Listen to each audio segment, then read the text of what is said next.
Alright, so now let me show y'all. Really can't get in there and see very well, but it's got just a hair of drag on it. So that one is adjusted up. And they'll actually rotate on there, so if you need to get it where you can get the wrench on it better, the whole stem will rotate a little bit. I don't know how much they'll rotate. I don't know if they'll rotate all the way around, but they rotated. And they only rotate once they're loose, but I had to rotate it just a little bit to get the wrench on there. So what I did is of course, once I got that, the drag on it, hold your wrench holding the top one, and then snug this wrench, or this bottom nut up to the top one, so it almost be like you're loosening the top one, because you're going to make it go up against the, loosen up the, it'll be like you're loosening the bottom nut because you're drawing it up to the top nut. So you're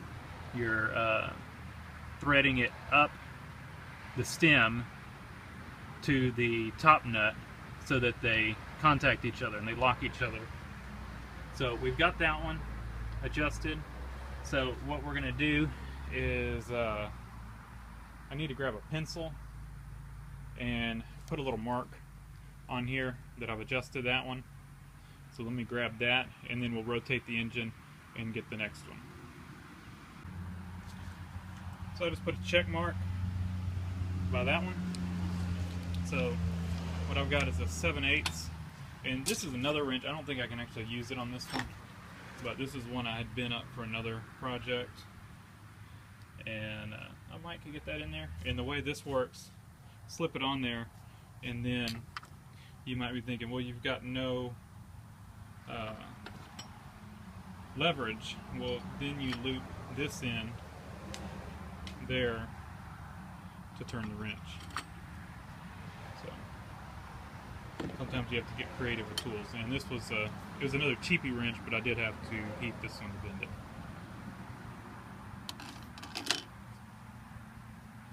Alright, so take our 7/8, and we're doing what you're not supposed to be doing.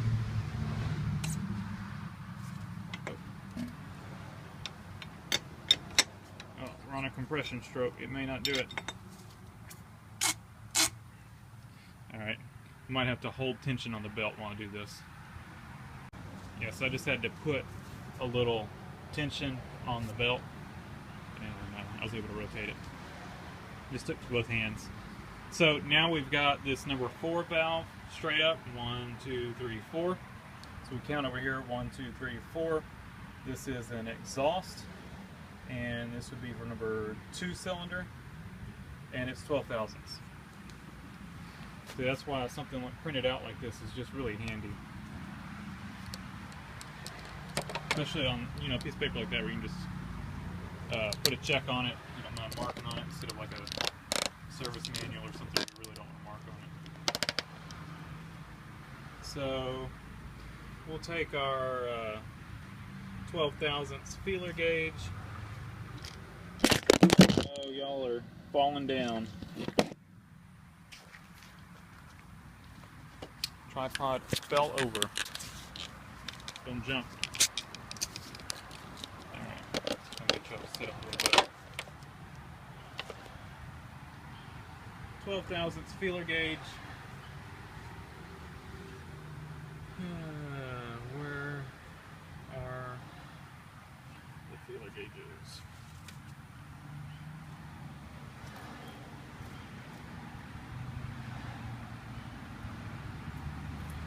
We've got our 12 thousandths here.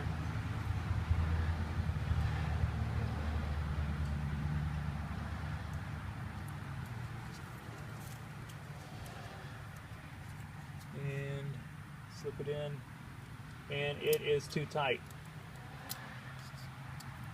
Too tight. Cannot fit a 12 thousand in. Let's just see how tight it is.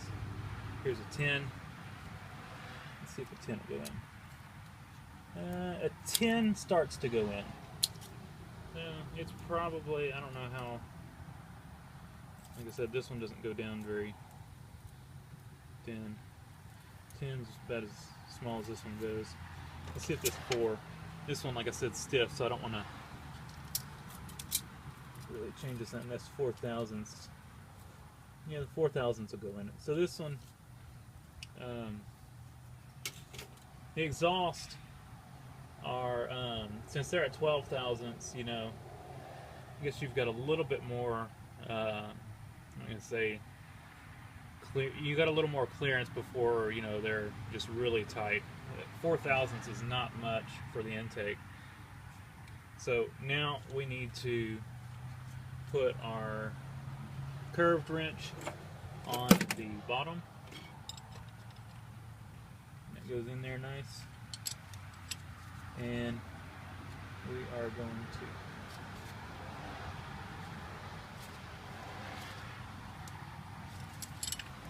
let's go on this side if we can.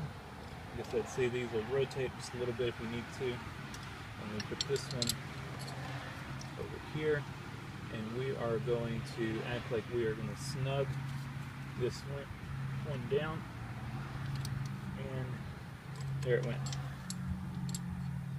So I don't know if you can see that, but I got it where I could push this one like I was going to snug it down. And now we can actually turn this one. Well, we're going to need to back off the bottom one just a little bit so we can get enough adjustment down. So now we've adjusted that down a little bit. Let's take the top one and turn it down just a hair. And let's grab our feeler gauge again, 12/1000. And it's just scraping. So it is, I would say it's about perfect. We'll see what it's like once we tighten it down, because they can move a little bit. This one's in an awkward position. So we'll hold this wrench steady as we turn this one that way to lock them down. And like I said, if you need more room, you can turn both wrenches just a hair, and then I will turn the bottom one and lock it down, and let's see. And we are still good. It's just dragging on here.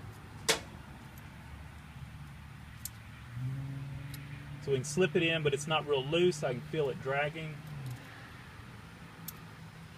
And we will just double check our tightness here. Yep. Let's give it one last try. Yep, we're good. And good there. So that number 4 valve is done.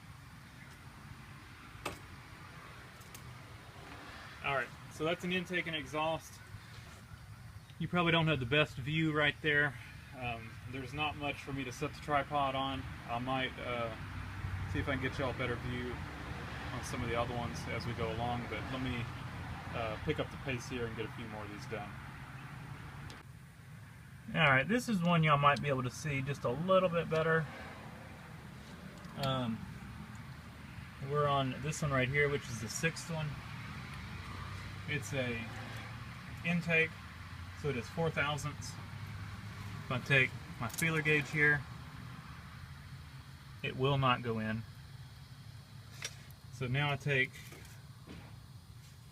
my curved wrench, put it on the bottom. Take this wrench, put it on the top, and we are going to turn the bottom one like we're tightening it. And so now it's loosened. Well, my hand's in the way. Now, try not to block y'all's view. well, the camera moved too.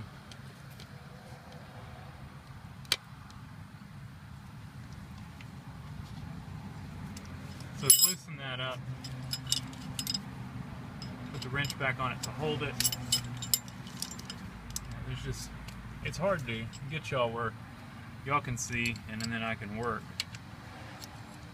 So we've loosened it just a little bit. Let's see if the 4/1000 will go in there.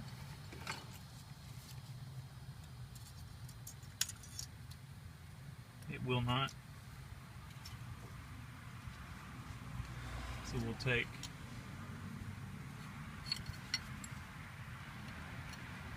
and turn this down just a little.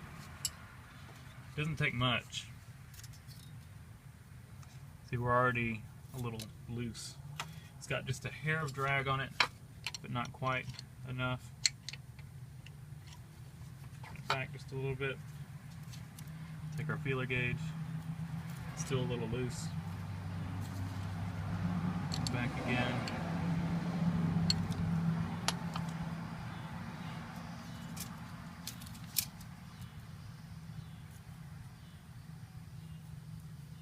I'm gonna say that's good right there. It's got just a hair of drag on it.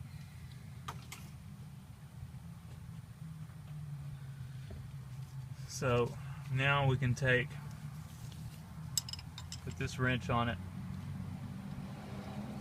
and we do not want the top to turn, so we'll hold that, and this one needs to get tightened. And not much room there.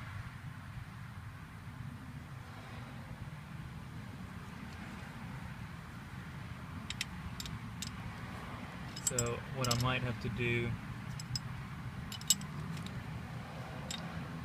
see if I can get in here like this. Yep.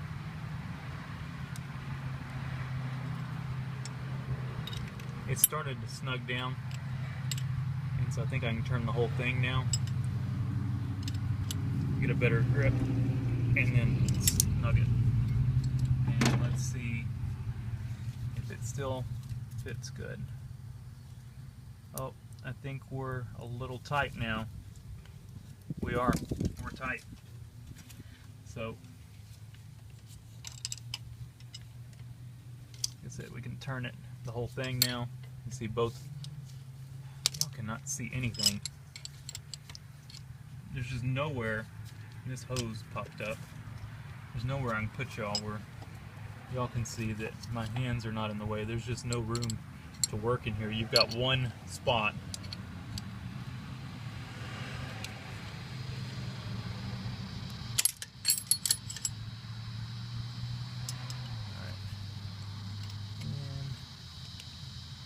That.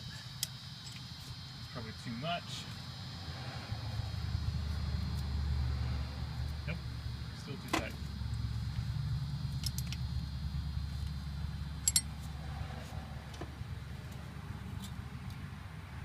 Oh.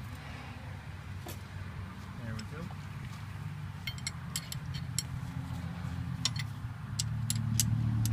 That was just a hair too much, so we'll go that. And then snug it down. Yep, it's got just a hair drag on it.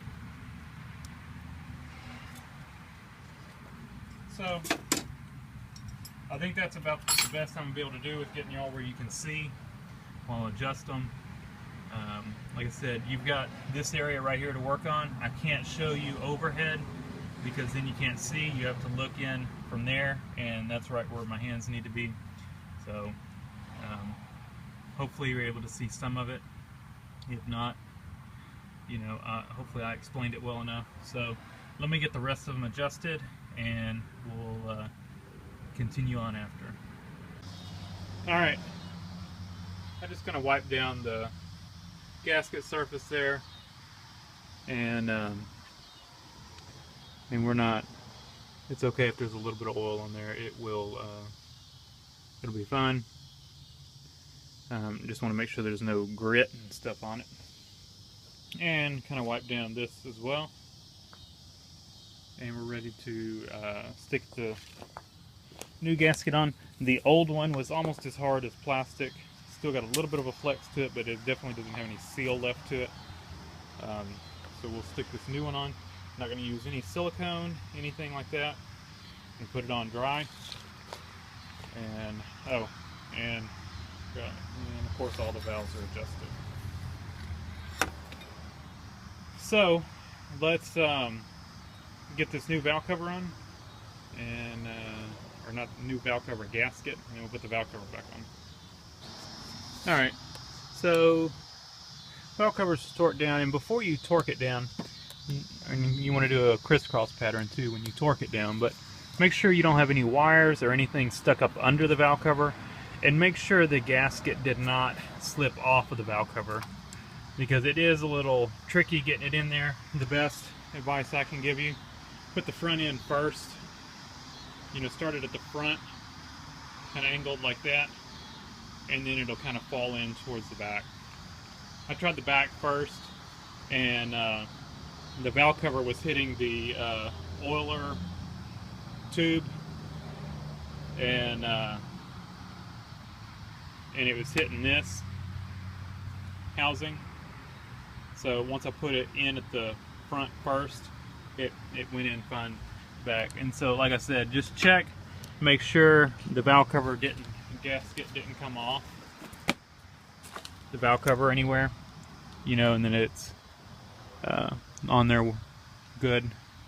And then all we need now to do is hook our linkages back up and our oil return or diesel return line.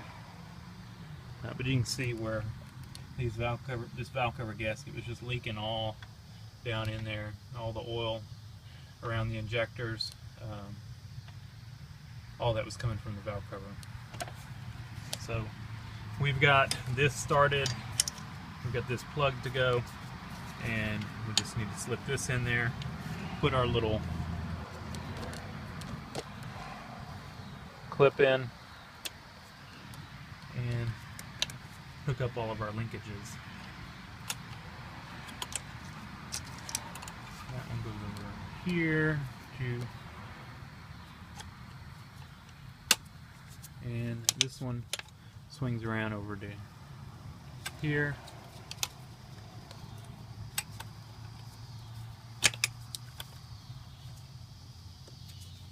You know what, before I hook those up, I'm going to spray some silicone in there. I'm going to pop those in there, and we'll be all hooked up.